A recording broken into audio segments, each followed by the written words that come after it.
It's Brian Preston, the Money Guy. Michael asks, our household is approaching the Roth income limit. Would you recommend continuing Roth 401k contributions and backdoor Roth, or using the traditional 401k to enable normal Roth IRA contributions? All right, read it one more time. He's approaching the... Did you get... Maybe you don't need it if you got it. Well, I mean, I think that this is always the dilemma of people who are successful, because we love... It ties back to one of the previous questions where we love Roth and tax-free growth. But it is one of those things, if you are reaching the income limit of Roth IRA funding, and because he's asking, do I just roll into doing Roth 401k? You got some homework to do. Sure. You got to look at where your tax rates are, and you have to look at what your anticipated income is going to be in retirement. Because if you're in a very high income situation now, but you anticipate in retirement you're going to be in a much lower income tax situation, there's a chance that be careful just defaulting with a higher income right into Roth contributions. You might be missing out on an opportunity to retire in the future, especially with them talking about taking required minimum distribution age. It went from 70 and a half to currently at 72, but there's been talk that this thing's going to go up to 75.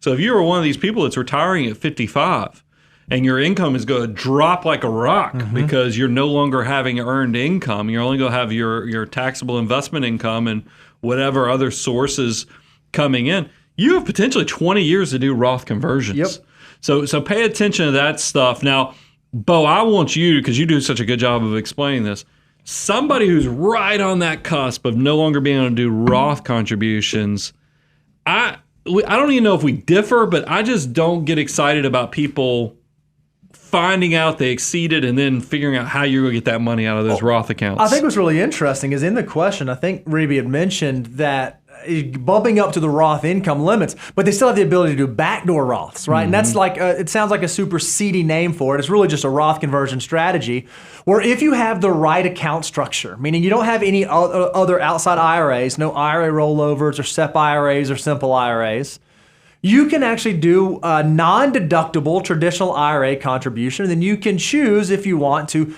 convert those dollars to Roth. It's a mechanism through which you can turn after-tax IRA contributions into Roth contributions.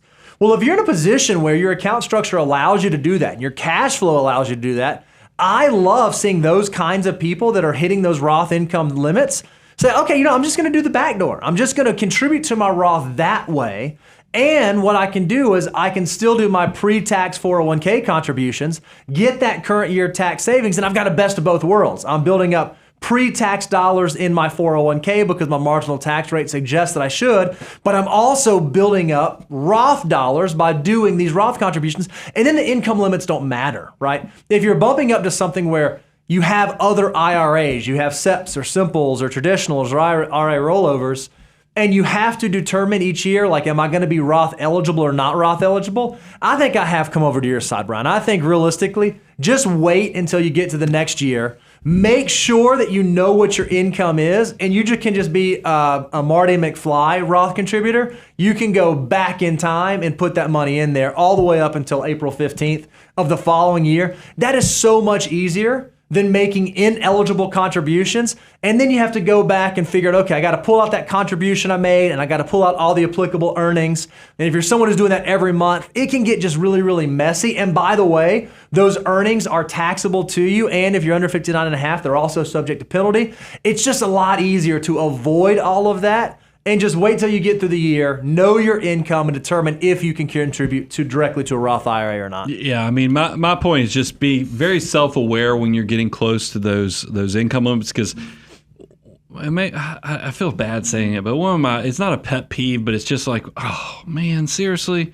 Because when somebody funds a Roth IRA and then you have to help a client get it out of there, it's messy. It's not the easiest process. There's some work involved with it. And in a lot of ways, I feel like it's self-inflicted because you didn't have to. It's an unforced error. You didn't have to create the extra work. So that's why I have gotten to the point where if you're in that gray zone, yes, you could go ahead and you could probably do a Roth conversion strategy, AKA the back door.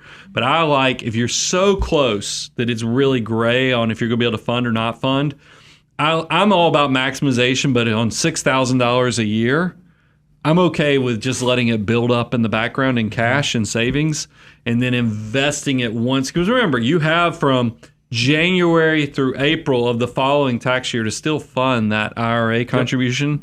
And you have a little extra time to kind of let the numbers develop to know where you're going to land so that you don't have that complicated oopsie of how do I get that money out of there. And also, because I know a lot of people, because you're like, just do the Roth conversion.